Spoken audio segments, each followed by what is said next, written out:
Welcome back to Sports Talk. It's been 1 year since I sat down and actually did a podcast. I got busy myself. But the last podcast I did was Dylan Laube. And Dylan was drafted by the Las Vegas Raiders. Mm-hmm. And then we followed at home here, followed his journey throughout the season.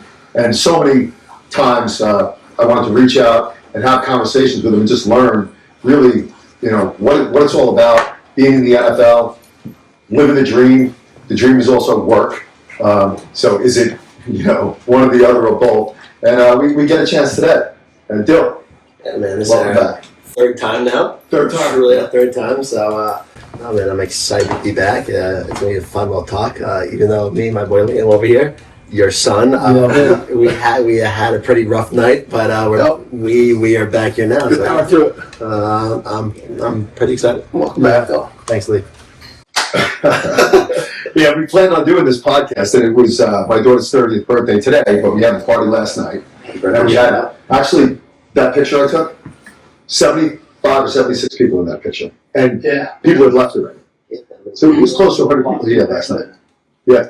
Yeah, it was a good time. Yeah, good time. So it's good to be here. Definitely fun. So let's get into just talk about Dylan, the process from being drafted to then heading out to Vegas, and now you're a professional football player. Talk to us about just what it was like walking in that facility and starting that whole process. So definitely coming from New Hampshire too, especially a FCS school where there's not much there. You talk about the facilities, the food wise, all that stuff. All you think about all about that Division I stuff, and the FCS kind of level and like down from Division II and Division III. There's not much there, as in like help wise. So from the facilities, like me now going from New Hampshire to Las Vegas, it was a whole 180. What everyone says, like around the league too, like Las Vegas is the prime where like it's the best facilities, brand new, from the chefs, from the food, weight room, treatment wise, it's state of the art, best of the best. So when I walk into that facility, it's beautiful, it's legit. There's 3 turfs, there's 3 outdoor fields. You have a state of the art weight room from everything that you can even think of. The cafeteria, I'm pretty sure that what they said that we have like 5-star chefs from the Strip is actually in our facility. Food's insane. You got wacky steaks, you got lobster tails, you got crab legs, you got your own pasta bar. It's everything that you want as a true athlete. Like it's like I say all the time, it's like a athlete's amusement park where it's like this is what like you dream of. And you could, if you take advantage of it, right? It's everything's there for the taking. Does everybody take advantage of it, or are there guys? No. You get guys that have been to Bama and Michigan and those big schools that have had those incredible facilities where they're kind of like, that's the same old thing. I'm doing my own food, my fast food, all that BS stuff, but like. For most guys that are truly like locked in, man, they're in that facility 24/7. How much better do you feel performance-wise, body-wise?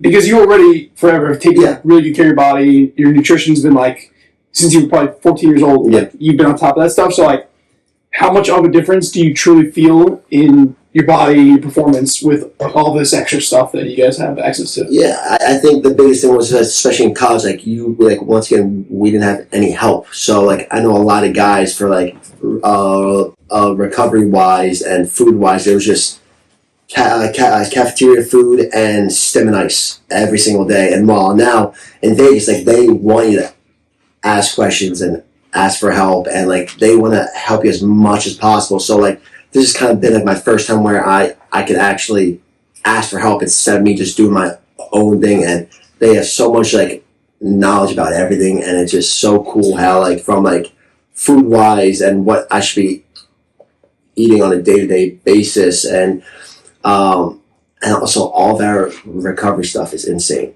especially from New Hampshire too. I had to go outside of the school to even find a ice bath, or got but now you're going, so Chambers. Yeah, you got. You come in, no, that's right. Yeah. You come in West Hampton. You were moved up to varsity at a young age, right? And you were the new kid on the block. Yeah. So like being the freshman again, Yeah. being the low man on the totem pole again, and being around seasoned guys like Max Crosby. Yeah, dude. What was that like for you? And how do you keep your head up and your shoulders back and say, I belong? Initially, like, you walk in and you kind of keep your head down because you're like, these are a bunch of dogs on the team. Like, and like, once again, like, these are the guys that you grow up watching too. So you're like, all right, like, I don't want to be too starstruck about all these incredible, like, players too. But at the same time, like now I have to compete against all these different guys. Yeah. So, no, it's, to be honest, I mean, he could say too, like, once when you step on the field, man, it's a whole different mentality. Like, as soon as you come off the field and in the cafeteria, it's a whole different vibe. But like, once when you step on that field, man, like, you're totally locked in. Like, it's time to go. Yeah, and you knew you belonged. Yeah, but you gotta, like you said, there's all these dudes, all these dogs there, and they've proven it already. Yeah, and now you got to come along and do your thing. What was the first? Was the first feel of that like the Reese's Bowl when you knew you're coming in as like the FCS guy and you're playing with the Bama dudes? Like, that was fun. That was like, was that the first time that you were like, okay, I'm at these guys' level? Like, yeah, that was kind of gave me a lot of confidence too, especially at the Senior Bowl too. Like, because like I always knew I belonged, but like you don't truly know until like you actually know. Yeah. And I think it was the first one-on-one rep. I went against someone from, I think, Washington, and I smoked him on like a little like option route, and it was just like, I'm here. Yeah. Yeah. But back in Vegas though, like, I remember that actually my first run play, it was against the Ones, and the tempo is completely different. Like, it's fast paced, and then just super physical, but at the same time, it's very like professional based, where like you're not taking anyone to the ground, but still bang. And I had a outside zone run, and I cut up, and Max Crosby was there, and he fucking just whacked me, and he was just talking shit as per usual, and just like, you're like, all right, like, this is day one, like, this is it for the rest of the year, man. Like, this is it. But once again, man, that's just the competition that he brings and the team brings too. So it's pretty cool. Yeah. And tell us a little bit about that 55-yard kick return that just lit up your face on TV. West Hampton Beach was alive. My phone was blowing up. Yeah. How awesome does that feel? Well, since the last time we talked was right after when I got drafted, right? It was after OTAs, right? Yeah. So during the season, it was just up and down, which we all know it was up and down. Jesus, see, it's gonna be a mess. But no, Lo-fi high. So yeah, so really that came prior when against the Steelers too, where I fumbled the ball on like my first play, which sucked. Yeah. Which I don't care what anyone says, like, oh, it's TJ, blah blah blah. It's still your first play, like your first offensive play. Like, you're like, now. By the way, you and your family, huge Steeler fans. I know. Huge Steeler fans. It's funny how that happens, right? It's like it's my favorite team growing up, and that's my brother's favorite player. TJ Watt. Welcome to the NFL, Bill. Yeah, exactly. But when that play happened too, of course, it came off the field, and it was just like, shoot, man, like, this is it, man. Fuck, man, like, this wasn't like my shot. And of course, it was tough, and like after game two, we got our butts kicked too. We had so many turnovers that game too. But after that game, I remember on Monday we had meetings. We talked about the play. I was going home, and my agent called me, and he was like, are you still on the team? Or like, I was like, oh, Joe. I think so. I was like, thanks. I appreciate the confidence right there. But from that point on, I was like, all right, like, I talked to my dad, and it was like, hey, listen, this is do or die now. Like, either you're gonna sink or float, where you're gonna either compete every single day, and basically every practice is like your last shot to either make this team and prove to them that you truly belong, or you fold and say see ya. So every single day I kind of went in there and just like busted my ass every single day, every single practice. So Yeah. I was inactive after that game for like 3 weeks. So I didn't play, suit up. I had to earn my spot again. And the week of the Denver Broncos game, they gave me another shot. I was on all 4 phases of special teams, and instead of playing offense, we're going to put in back there and get a kick return. So I was like, all right, cool. So the game happens. Our rules too is anytime the ball's in the end zone, you take a knee. Because I think if they kick it down in the end zone, you get to like the 30. Now, if you kick it in the end zone, I think it's to the 40 now. So now every single ball is going to be played. Every single ball is going to be played. So it actually helps my spot even more. Because now instead of getting 80 plays, you're going to get 160 plays.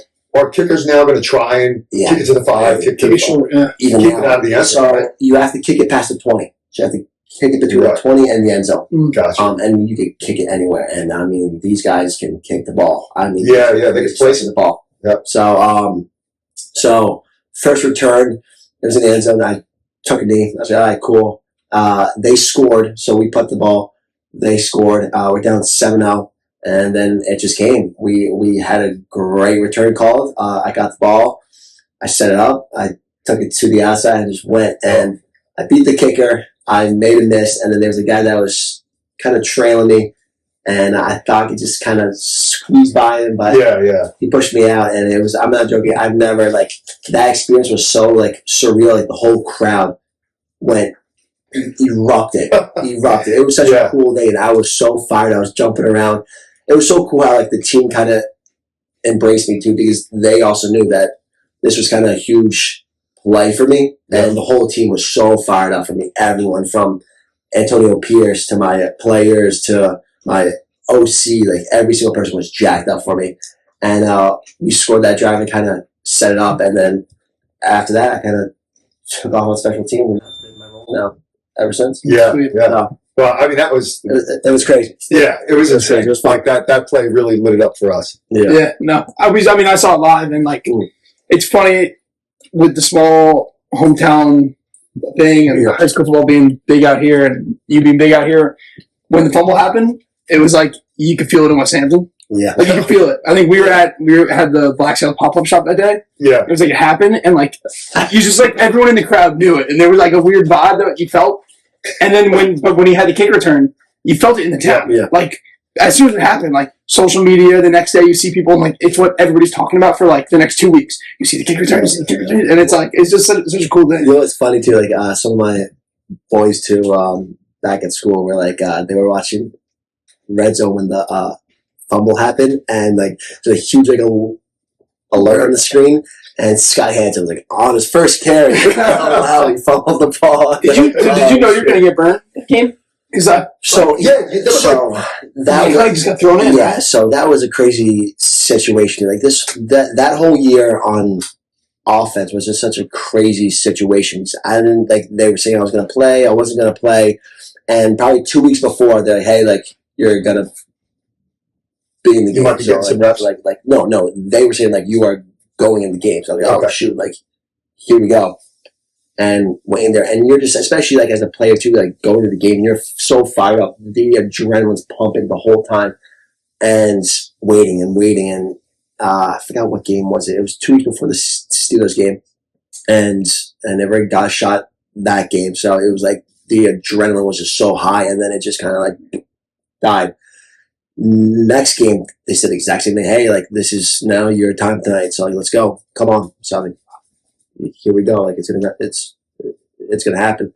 Same thing. I didn't get any reps. So like now that has a little bit of doubt in your head. You're like, okay, am I going in? Am I not? And like you gotta like be either fired up or not. And it's just such a hard thing to kind of control in your mind. Because to be honest, I think that the biggest thing in the NFL for me, and the main difference is mentality-wise is such a huge difference. You got to be sharp every single day, from practice to games to your mindset has to be completely different. Like you have to be super locked in all the time. And finally, the third game where they say, hey, like, listen, like, you're going in the game. I was like, all right, but still in the back of my mind, it was a little bit doubt, like, probably not. Right, because it hasn't happened really. First quarter happens, I don't go in the game, so I'm like, all right, it's gonna happen again. Second quarter happens. I was actually talking on the sideline to Zamir White. We call the timeout. I was talking to him. Was he hurt at that point? No, he'd start, not start, and go back and then Gotcha. go back and forth. Like, I think we had 5 starters starting them. Was it getting frustrating as a group, like in the running back room? Yeah. Like for everybody? Yeah, It's like, what are we doing? Yeah, and I think every week, because like we weren't performing then, I think we were ranked at the end of the year like dead last in rushing yards and like rushing attack, which it sucks as a group, because like you work so hard as a group, and it shows that. Yeah. So yeah, it was definitely frustrating, but finally after the timeout, I think we ran the ball. It was like 7, and then it was like second 8, and then all of a sudden they're like, "Let's go, Dylan, you're in." So I was like, "Oh shit!" Yeah, here we go. So I went out there, and they called like a toss, and I think we double teamed T.J. Watt too, and he's supposed to get to the edge, and he kind of contained the asset, and I cut back up. You cut back up inside, and he got off the double team, and yeah, it was. So I mean, you tell me if I'm wrong, because I think I saw it like up close and personal. He punched that ball out. Mm-hmm. Like he didn't go for the tackle. It was like a Superman punch. It was a Superman punch on the ball, and you had probably gained 3 or 4 yards. You were the line of scrimmage.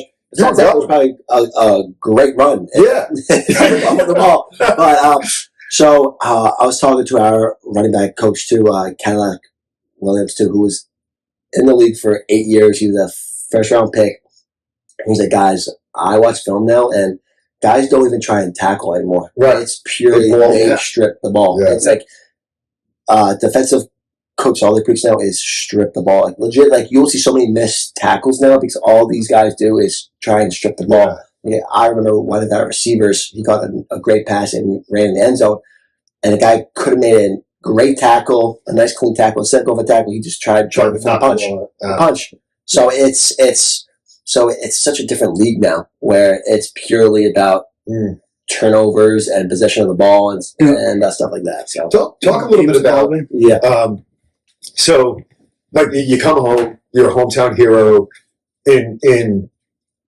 In certain parts of your life, you're like a celebrity. Yeah, really. Yeah. I mean, it's real. You know, you're in the NFL, you're doing that thing, but then there's a time when you're actually going to work and fighting for that job, and you don't feel like a celebrity. You feel like, you know, my life is on the line here. Like I gotta perform, otherwise, it's all the celebrity stuff goes. Yeah. So talk about that a little bit. Like actually, like in the facility and practices and all this stuff. Yeah, it's not like you're walking around like, oh, this is great. Like, of course, like you can reflect emotion, be like, oh my god, like I'm living the dream. But I mean, there's so much stress and like and the ability to actually perform every day, because one of the backs on my team, first day of OTAs, he fumbled the ball, his first carry OTAs. He's in the weight room the next day, and they're working out 2 other backs while he's working out. He's like, shit, this might be it for me. Yeah. So it's not like you have like one bad day and I was like, hey man, it's okay. It's like, if I have one bad day and you're a fringe guy, a practice squad guy, or not a contract guy, like you might be gone. It's a do or die league, and it's a performance based league too, where like you have to perform every single day. If not, then see ya. Yeah. So. And that's like for you, probably for most guys who go to the NFL, that's really new to them. Like I lived that way when I was at college. Yeah. Like I was smaller, undersized. It was like, Mac, we're going to give you a shot, and if you don't perform, back on the sideline. Special teams only. Yes. You know, and I did that for my entire college career, where you guys, for the most part, and like you were always the guy. Like if Dylan fumbled, I don't remember you fumbling in high school, but if you did, it would have been like, okay, so what? But he had 300 yards anyway. Like it's still, you know. And now you're like again at the bottom of it, working your way up. And because there's so many guys that are waiting to take your spot too, that are just waiting, just itching for that one spot. So it's definitely a crazy situation. What's the coolest stadium you went to? To be honest, I mean, besides Vegas, I know it's the It's best. the best one. I mean, it's no question about that. You know what was a cool one was Baltimore too. Baltimore. Yeah, it was actually pretty cool. It was just like a very different stadium compared to all the other ones too. SoFi is pretty cool, and Cali, but it's so hot in there Yeah. Huh? because it's covered, but there's still like open areas around the stadium, and it's so hot. Right. It's in the humid air. And it just stays in there. And yes, it was so hot in there, but it's still a really cool stadium. Minnesota's pretty cool. We played in our first preseason game. What else? Miami's pretty cool. Yeah. When's that? I was down there for that one. I was down in Miami. Yeah. Yeah. So Miami and Baltimore, right? Yeah. I I haven't been to any of like those like iconic stadiums at like Green Bay, Pittsburgh. Yeah. You going to New England? Are you going to Pittsburgh this year? No. Oh, you going to New England? New England, Washington, and Philly? Right? Yes. So on the East Coast, I was thinking about those games. Yeah. And then we played Dallas home, which that I heard is a crazy stadium too. Yeah, Dallas is sick. Yeah, Dallas. Yeah. But I haven't seen it yet. That's So, good. Bill, while you're home, what's going on back in Vegas while you're home? As in what? Just like what's Like what's the team doing? The guys that are on the facility, what are they doing? You know what? It depends. Like it's such a crazy league where like, hey, they say you can do whatever you want. If you want to do whatever you want, if you want to go home, party, you want to go on a vacation for the next month, sure. But as soon as you come back and you aren't ready to go, then shit, that's on you. And so it's really up to you. So I see because obviously their Instagram's always posting stuff. I don't know if it's like stuff that they have stacked up in terms of content or if they're like posting stuff that's going on right now. So I was going to ask you like when they're posting stuff that's going on like in the facility and there's guys there working out, do you feel like you're missing out by being home? Like do you ever feel like, oh shit, I should be there right now, or no? You feel like it's just a part of the game? You talk to guys around the league too, and some say to stay in the facility, and it's just a good look. But to be honest, every coach is gone. Mm-hmm. They're doing their own thing. It's really like I'd say only stay if you don't have a place to train. Mm-hmm. If you're going back home and you're with a bad group of guys and your friends back home and you're just gonna chill, yes, I would say stay. But if you know what you're doing, you have a training facility, food, and know what you're doing, I've heard everyone go home and get away from the facility because you're gonna be there for the next 7 months. Yeah. Every single day. You need that break. Yes, so 100%. You're training with Golden and Cole while you're home. Yeah. Is it like college where they're sending you home with a packet? Like, hey, here's your workout packet for your off season? Yeah, kind of. Is that what it is? Instead of like, but I mean they'll email it to you. But yeah, it's exactly the same. They give you a packet. Yes, okay. exactly. The same I was curious as to what you would do. And what do you train for? Like, are you training for like hypertrophy? Are you training to keep weight on, get bigger? It's so at this phase, it's more maintaining and just making sure you are in shape. It's actually more like conditioning wise. Yeah.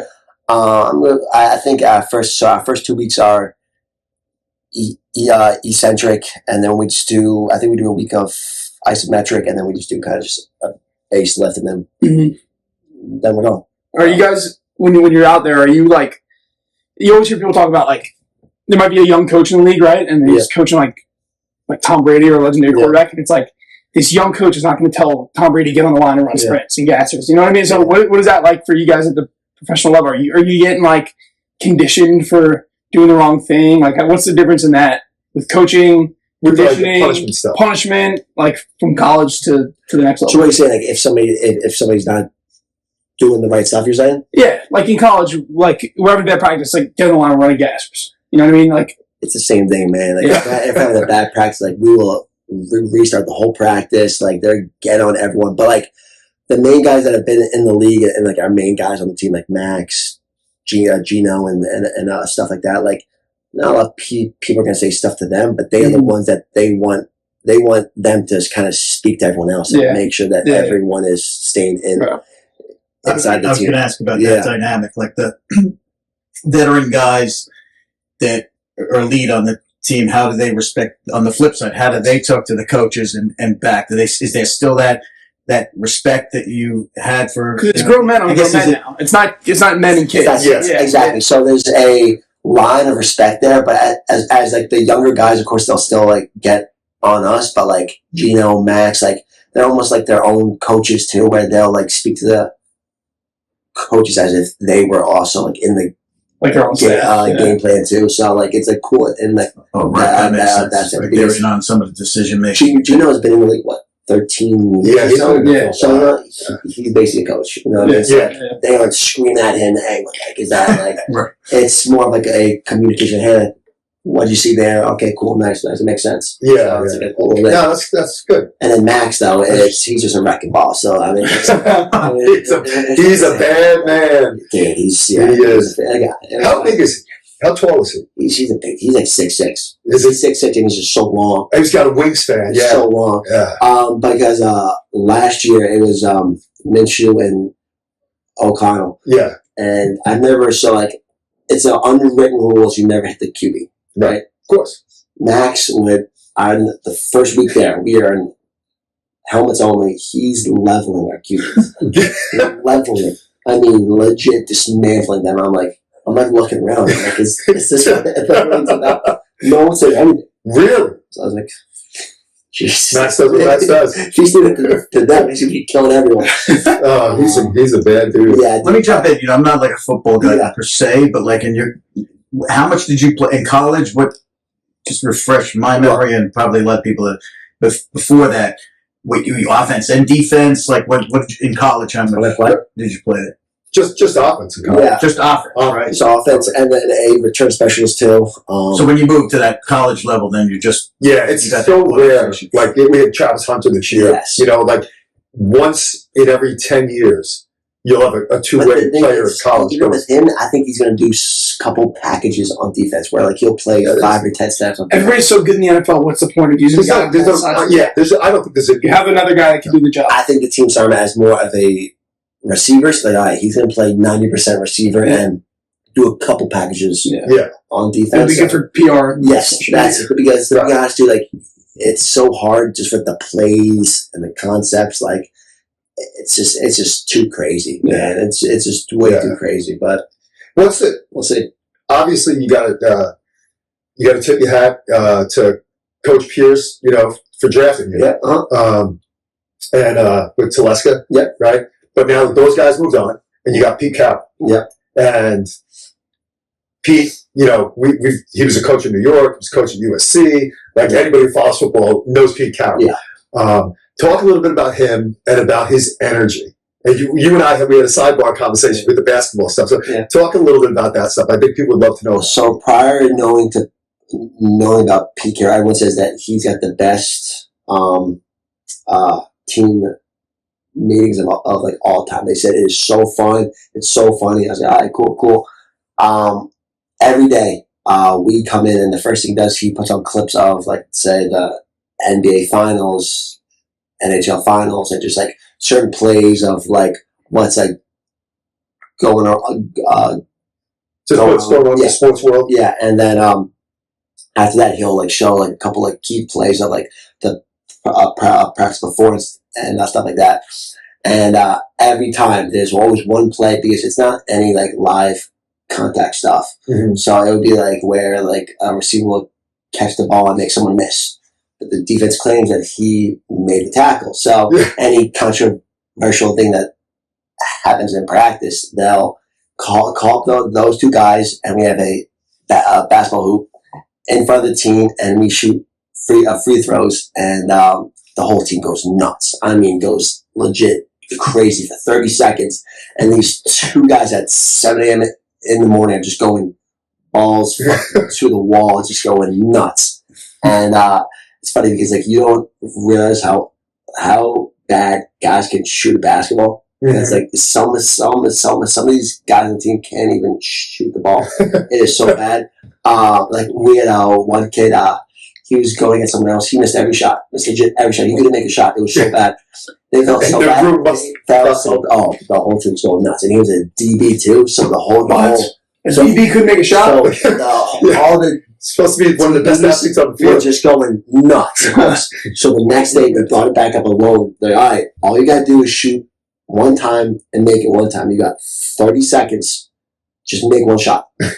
He missed every shot. The last second to go, he shoots it, hits the back of the rim, it bounces up, and goes. Jumps in. Crazy. Nuts. But like it just shows, man, like we're always competing for everything. And after every single practice, we're doing some type of competition. We'll do like a jump ball. We did a cornhole challenge. Actually, we did a three leg race between me, someone else, and like someone else. And it was like we're always competing with something. We're always doing some sort of thing at the end of practice. So he does like team building. Competition. He loves competition. He loves team building. He loves the culture. He loves effort. Like he just always brings energy 24/7. How old is he? Do you know how old he is? He said 73. Yeah. Which, like, to be honest, like he speaks to us, and you have no idea. You would think he's like early 50s. I saw him on Instagram. There was I never guessed that. There was a big ass lineman on the ground stretching, and Pete Carroll just jumps on him like pins him like a That's what everyone. That's what I'm saying. He's just good. And then I think when it's the defense's walkthroughs, he's the QB for them and just slings the ball around. Really? Which, listen, it's probably not the best throws, but he's still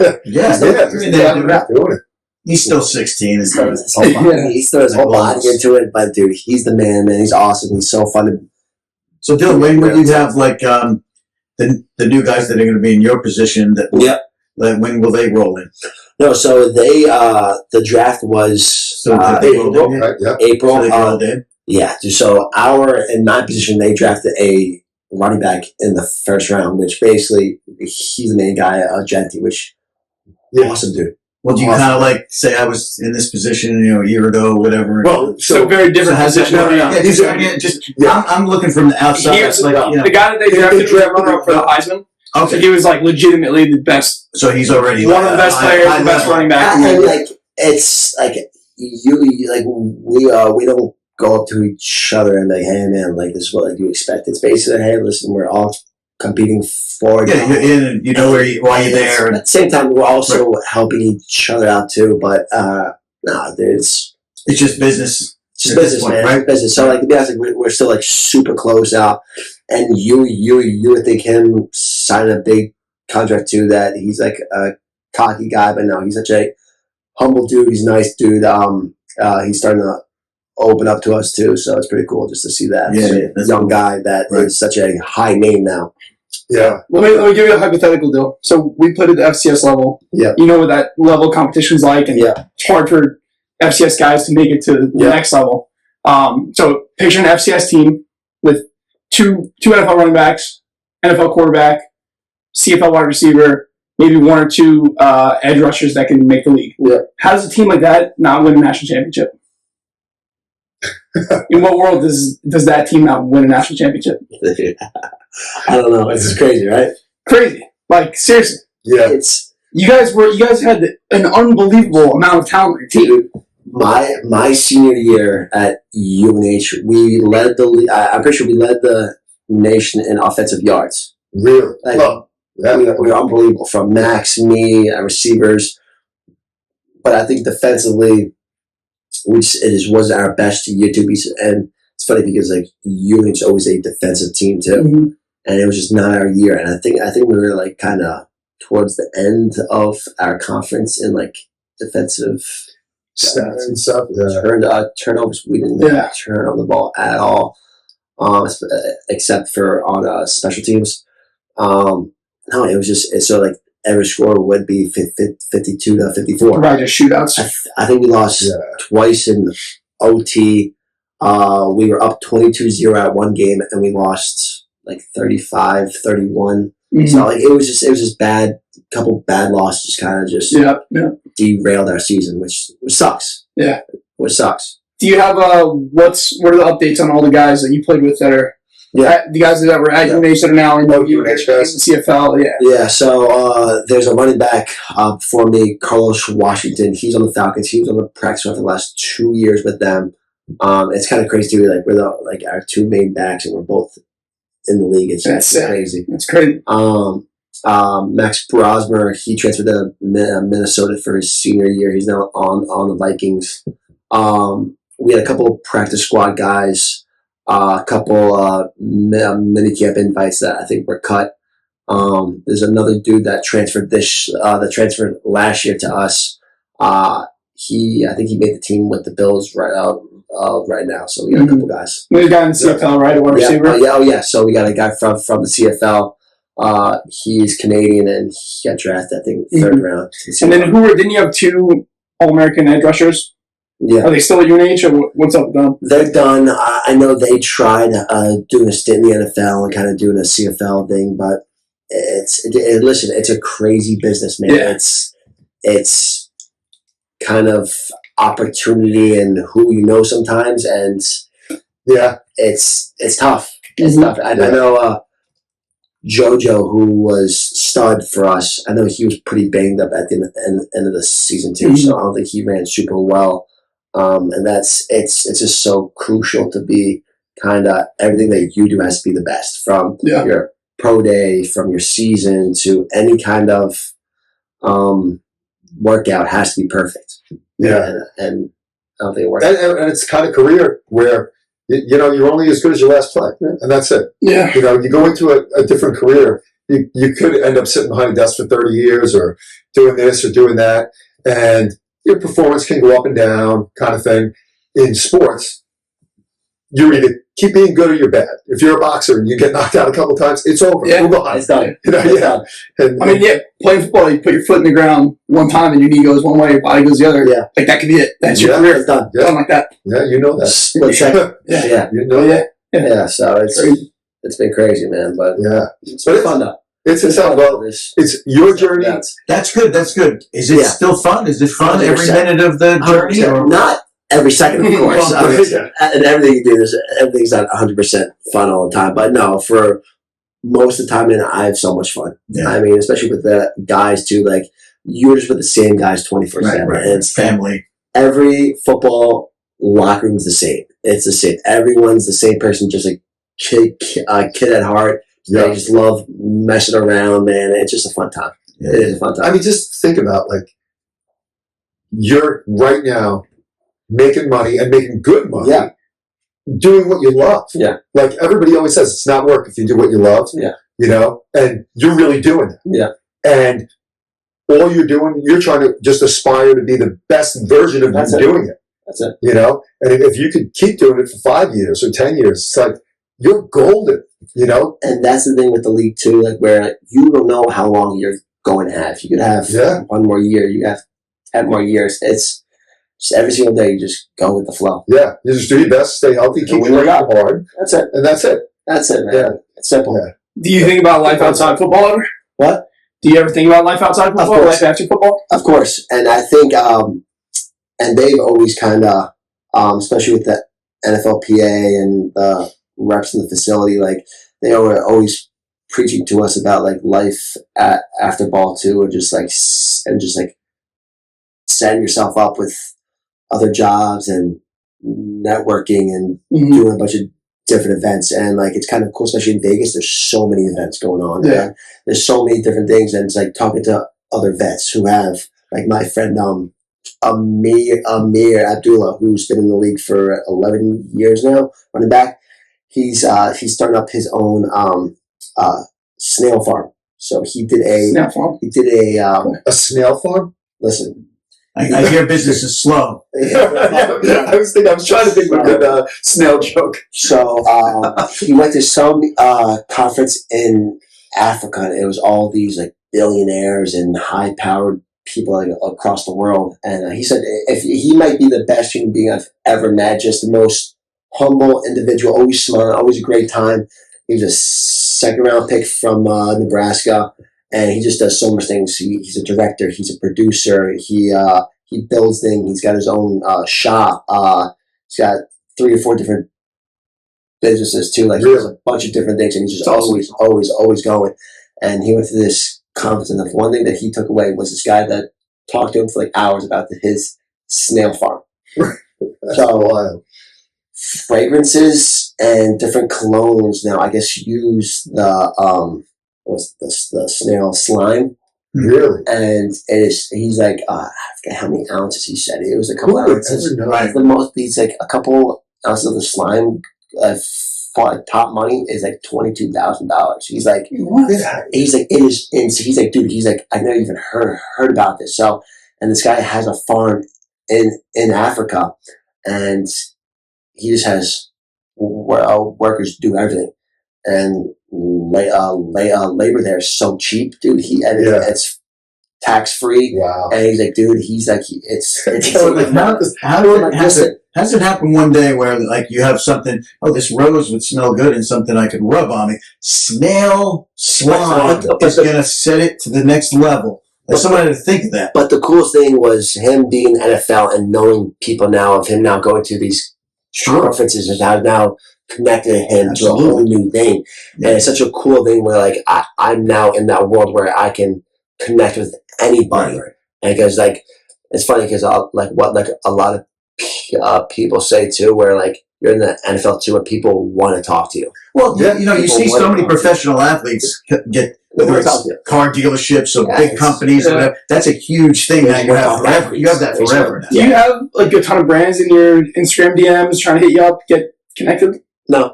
No, like that's crazy to me because I know people that are regular people that just post a little bit on social media and they have like brand deals and they're getting sent all these packages and it's more so I kind of talked to my marketing guy too, and me and him go back and forth too. I think he's waiting for more of like the bigger stuff. He wants like the bigger stuff, like which to me, to be honest, I don't care. But he's like, listen, the biggest thing is when you start balling out is when all that stuff comes. Yeah, of course. Yeah. So basically, that's what he's kind of waiting for now. But my biggest thing so far that I've got was the car deals, which those are sure. I remember you talking about that. Insane. Yeah. That's a lot of money. Especially like I know guys probably like for every show like they'll send you like a bunch of cards, and depending on how good you are, let's say you're Caleb Williams or something like that. I know for each card he's getting paid like I don't know this number. I'm saying a crazy number, probably like $200 per card, and he's signing 2,000 cards. Yeah, you know what I mean? It's just quick money. It's just so crazy.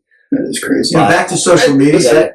But you worked your whole life to get into that world. Cool, but you're in that world. That's no, and you know what?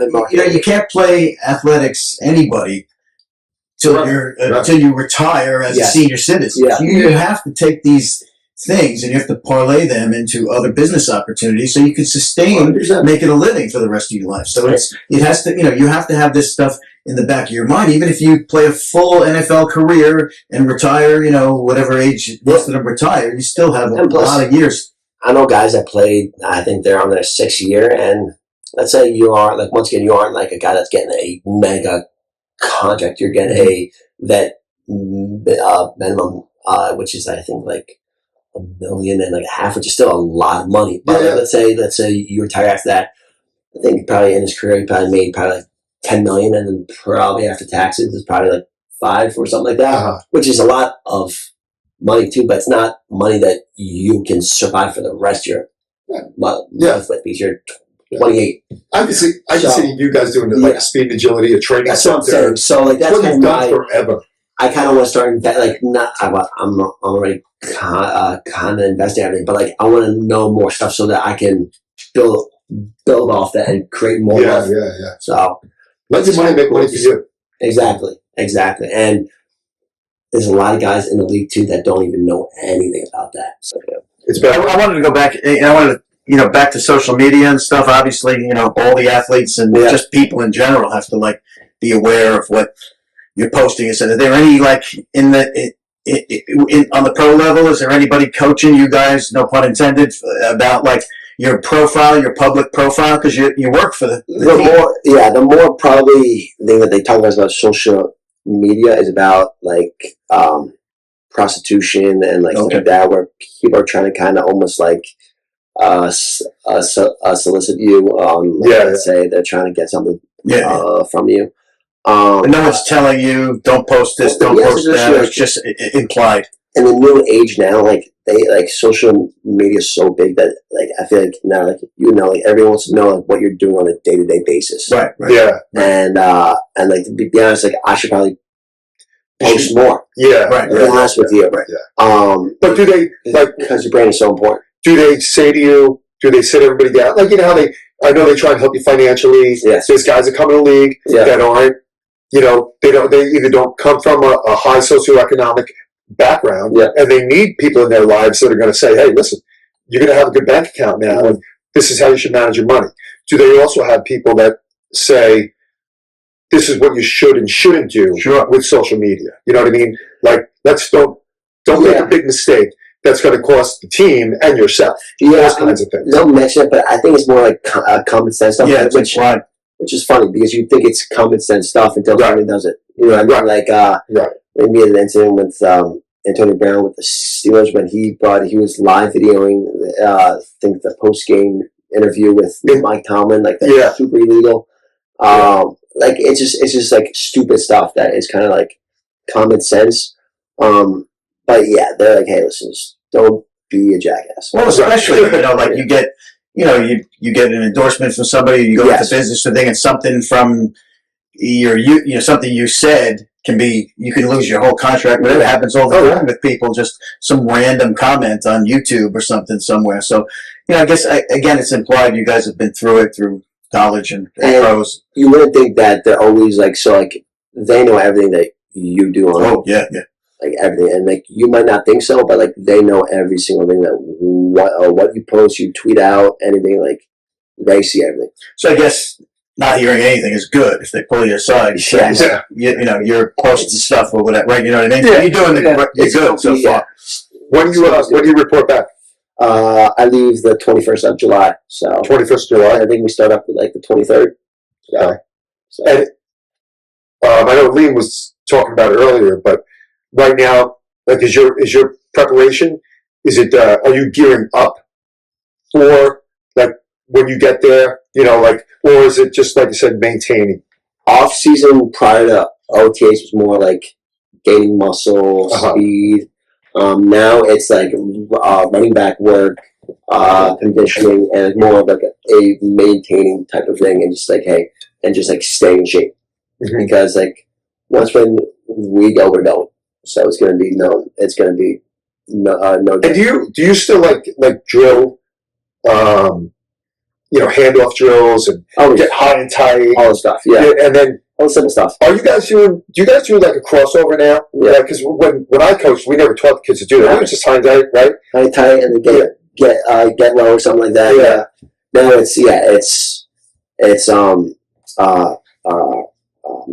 just ball security is huge.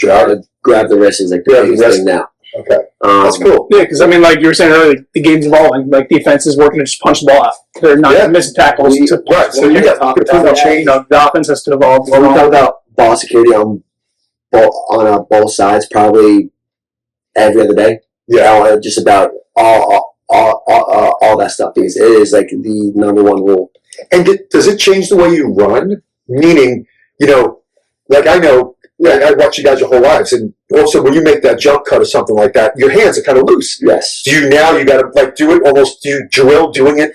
We drill that stuff with hands in a tight position. It's just like as soon as you cut through the first level of defenders, like you're constantly covering up until you're out in space. So basically now it's constantly like, if it's dark, close it up. If it's light out, you're good. Oh really? Yeah. So that's the rule. Yeah. Nice. Dark cover up and then light. You got space, you can go. Yeah, you're good. So it's just, but once again, like, especially in the game today, it's a feeling thing too. It's a pure reaction thing. So we're constantly doing drills about covering up and ball security. So, do you feel like you see the game as quickly as you did? Like everybody, when you were in high school, I used to talk about how your jump cuts, like you would see. If you were running the ball to the right and the defense was flowing, and all of a sudden you would just plant, you'd go way to the left, and you'd have that nice. Yeah. Do you see it as quickly? Or is it harder to see because they're so quick? It's definitely so quick where like you got to be even quicker now. Yeah. But like it's like if I knew what I knew now, going back to like college, I'd be like, dude, I'd be a whole different player. I'd be so much better. And then the same for like college to high school too. Right. So like you would gain so much more like knowledge of the game as you get more and more. Involved. How big is that from coming from like vets in the league? Like, do you learn a lot from vets, or do you learn a lot just from general experience, showing up every day, just taking it all in? The vets are super, super cool. Some vets won't say a word to you. And It's just like it's all business for them. Some will be like, you know what, like, yeah, dude, anything you want, man, just ask me at the end. Like, so that's like, cool. Amir, Raheem, like, all those guys are awesome. Yeah. Where like you ask them anything, like, yeah, of course, and we just have like a whole conversation about it and stuff like that, and they're both guys that have had over combined experience of 20 plus years too, and they've had a totally different journey too. With like Raheem was undrafted, practice squad guy, cut a couple times. He didn't get a shot till like year 5 or 6, I'm pretty sure. Wow. Came out with San Fran, balled out, went to the Dolphins, led the league in rushing touchdowns. Was there for 3 or 4 years, and now he's here. So it's crazy. And then Amir was drafted second round with Detroit. He was there for 5 years, then went somewhere else, and then to the Raiders. And now he's kind of flipped to where he's more of like a third down guy and like a special teams guy. Yeah, and the game's changed that way a lot too. Where when I was growing up, like the running back was the running back, you had a fullback. They were on the field the whole game. Now it's so specialized. You know, I mean, a lot of people have talked about you as like he's a third down back. He's that guy. He's a slot receiver kind of guy. Yes. Like you were already before you even entered the NFL. Anybody who specialized in like one specific thing. Yeah. I mean, we were putting you in that box. Yeah. Even though you can do everything. Yeah. Well, at the end of the day, if that's what earns me a job of me, right. Actually, Amir actually said that one thing. He's like, dude, if you can perfect one thing and be better at everyone else in the league, which is one thing, if it's your option route, it's your pass protection, it's you as a returner, it's you as a punt protector. If you're the best at that one thing, and just one thing, you could be in the league for as long as you want. Because if you specialize in one thing and you're great at it, teams need that. Teams need that and want that a bunch too. So it's a huge value. Huge value. Yeah. So, and you know, you always show up. Yeah. You always show up. I mean, even like Coach was asking earlier about offense and defense. And all of a sudden, when's the last time you were on kickoff? You know what I mean? High school? Well, you weren't even on kickoff in high school. Yeah. You know, only kick return. So, and all of a sudden, you're in the NFL and you're making tackles. Yeah. You know? It's like fun. Like, Dylan just made a tackle. Yeah. Like, he hasn't played defense. My first preseason game, actually, I think it was my first play. I actually made the first tackle. I was like, oh, shoot. Yeah. I've been tackled anybody since high school. Yeah. 10 years. Yeah. So it's crazy. No, it's like that's the role that you're in the league and you do it. Yeah. So, man, it's fun. Awesome stuff, man. Yeah. Hey, listen, let's do it again. Always do it again. And we'll be following you around this year, as I did last year. It was like trying to get to as many games we can. If not, getting it on any TV we can. Baby. Yeah. Week 1, baby. Yeah, we'll be there. We'll be there for sure. That's great. Thanks, brother. Appreciate it. Appreciate it.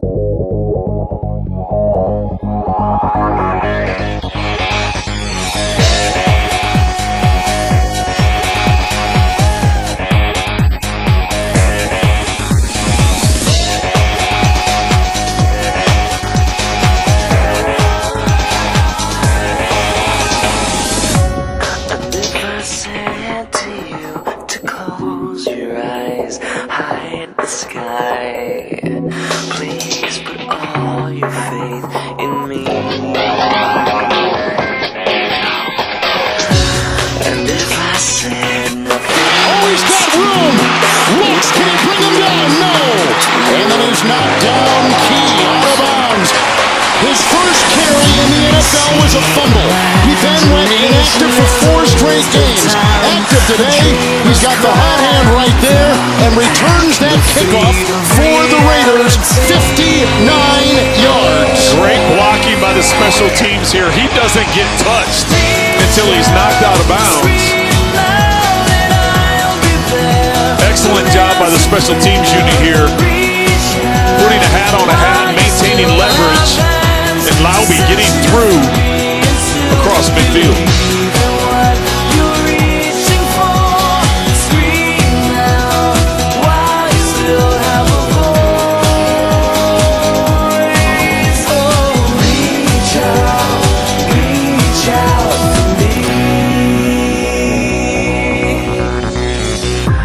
And if I promise to, I'd find a way, find a way. You know that it's already done. You understand who I am. I'm the fight that's just begun.